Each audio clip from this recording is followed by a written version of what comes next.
Voici l'anémone pulsatile. Alors on voit que c'est une anémone. Ça fait partie de la famille des renonculacées.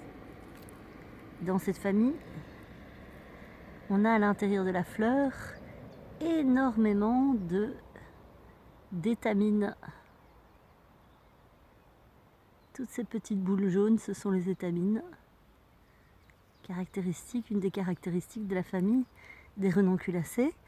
Et on voit que cette pulsatile, elle est très poilue. Et alors vraiment, elle sort du sol, comme ceci. Ses feuilles sont comme là, très découpées. Ah, c'est une petite plante, donc si vous voyez la taille de mon pouce, hein, c'est une plante vraiment très basse qui affectionne des rochers, comme ça, des rochers calcaires, des endroits très secs. Et en effet, on se trouve sur des rochers calcaires du côté de Ans-sur-Lesse. Donc ici, on est dans une réserve naturelle. Donc on va voir cette fois-ci des plantes beaucoup plus rares, des plantes qu'on ne peut pas cueillir. Elles sont protégées et donc ça va nous montrer aussi toute une diversité qu'il peut y avoir, une diversité de formes, une diversité dans le nombre de plantes différentes qu'on peut trouver. Donc il ne faut pas toujours aller très loin pour voir des grandes beautés. Donc ici une petite réserve naturelle juste à côté de Ans-sur-Lesse, sur des rochers calcaires. Donc on va trouver des plantes qui sont plutôt des plantes qui aiment le calcaire et qui aiment des endroits secs. Puisque ici le calcaire va facilement drainer l'eau et donc on va se retrouver sur des terrains très secs.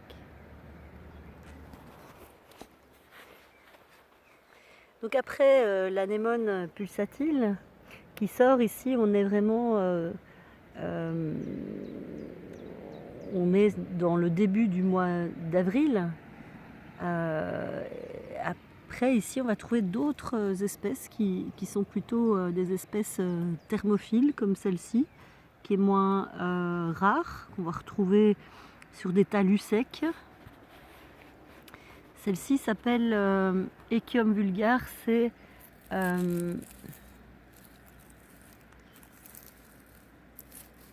une plante qui va faire des hampes florales. Alors là, il y en a des restes. On voit là les restes des hampes florales de l'année passée. Et elle va vraiment aimer pousser dans des endroits très secs. Elle fait des fleurs d'un bleu assez violacé. Et alors, ce qui est caractéristique, c'est ses feuilles. Les feuilles sont assez poilues et alors elles ont comme toutes des verrues comme ça. Donc ça, c'est les feuilles de la base, les feuilles basilières. Et puis ensuite, c'est une plante d'été qui va développer sa hampe florale et nous faire donc tout plein de fleurs sur cette grande hampe florale. Alors on en a quelques-unes qui sont l'une à côté de l'autre. Et on trouve par contre ici des feuilles de géranium.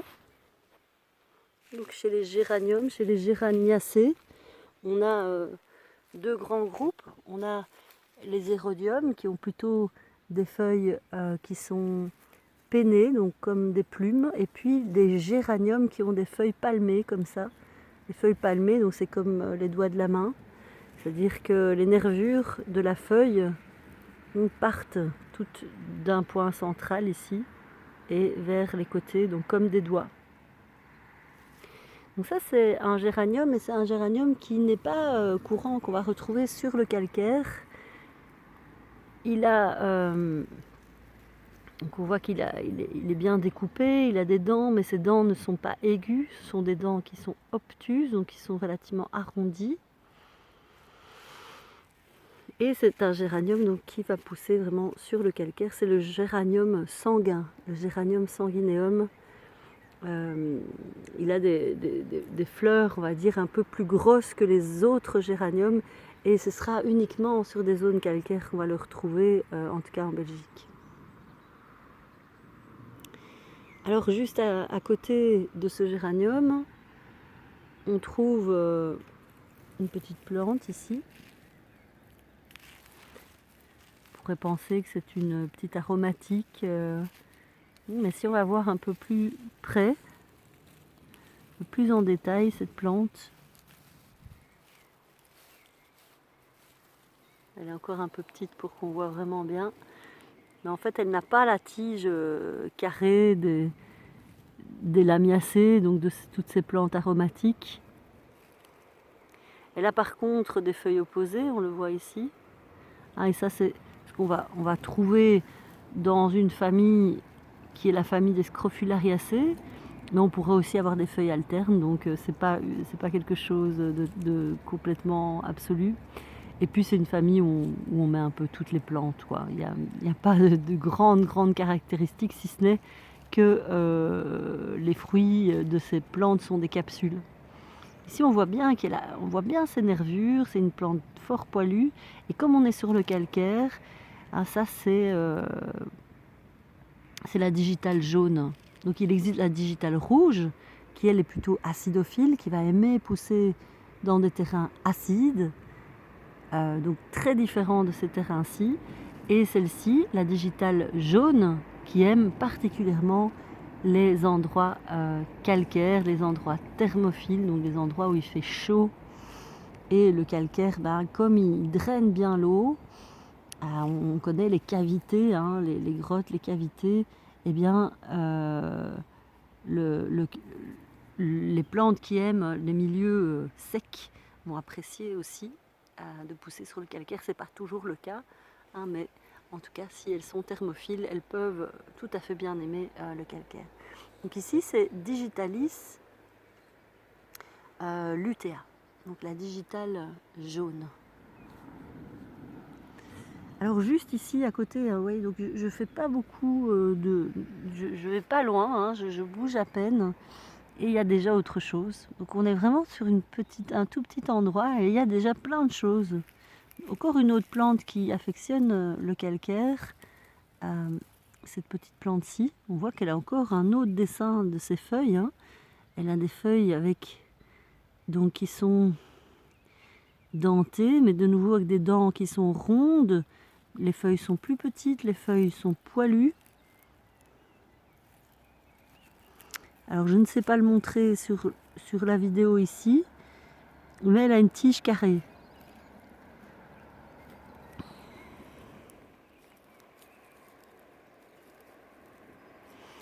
Non, elle n'a pas une tige carrée, non.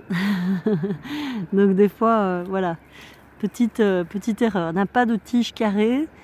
J'avais justement allé être induit en erreur, mais non, pas de tige carrée pour celle-ci. C'est un teucrium, une germandrée. Mais bien que, en fait, un teucrium, ça fait bien partie de la famille des Lamiacées. Donc ici, c'est parce que je ne le vois pas vraiment. La plante n'est pas assez développée.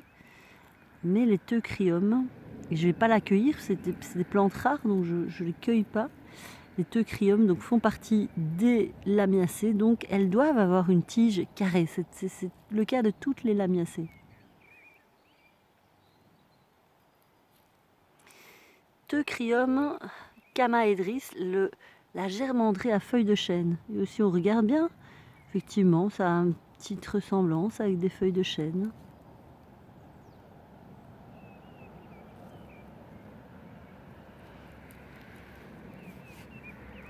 Alors c'est intéressant de voir cette diversité qu'on va trouver comme ça sur un espace très réduit.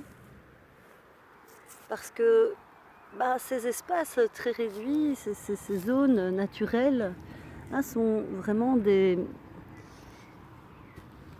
endroits qui sont en quelque sorte des réservoirs de biodiversité, avec toute la baisse de biodiversité qu'on a un peu partout.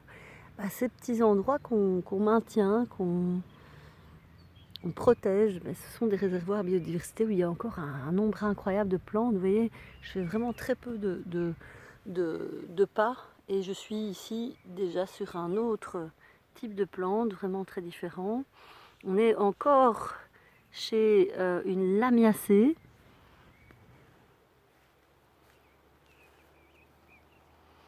On reviendra évidemment à d'autres périodes quand il y aura plus de fleurs. Pour le moment, on est surtout sur les rosettes. Mais donc, elle a la tige carrée. Et alors, si on regarde le revers des feuilles, c'est intéressant. Chez cette espèce, on voit qu'elles sont un peu rougeâtres. Alors, vous voyez la forme des feuilles, de nouveau, on est sur quelque chose de différent. Ici, on a des feuilles qui sont luisantes. Les feuilles ne sont pas vraiment poilues, mais par contre, on trouve un peu... regardez, mais c'est un peu de poil peut-être sur la plante. Un petit peu, mais pas tellement. C'est vraiment pas une plante super poilue. Et la forme des feuilles, vous voyez, c'est un peu ovale et c'est légèrement denté.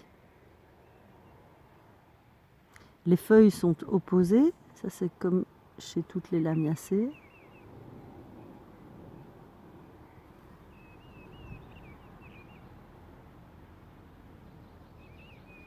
J'essaye de montrer. Pas évident à manipuler, évidemment, c'est tout petit. Mais on a des feuilles qui sont opposées l'une à l'autre. Et cette petite plante s'appelle Acinos arvensis. C'est une plante qui est calciphile, donc qui aime le calcaire et qui est thermophile, donc qui est vraiment dans son milieu ici. Elle va faire un peu plus tard en saison des fleurs d'un bleu profond, vraiment très beau. Alors ici on a vraiment des toutes petites printanières qui arrivent très tôt dans la saison. On a la drave printanière, ici c'est une brassicacée. On voit qu'elle fait des petits fruits, donc là ce sont ces petites fleurs, mais on est vraiment sur la fin de cette espèce. On a ici. Et elle nous fait des toutes petites rosettes de feuilles ici en bas. Des feuilles relativement linéaires, poilues, et qui sont plaquées au sol. Et puis on voit qu'elle n'a pas de feuilles sur la tige. Ces fruits, je vous le disais déjà, ces fruits comme ils sont aussi longs que larges, enfin plus ou moins, on appelle ça des silicules. En fait c'est un peu comme les lunaires, on verra ça un peu plus tard.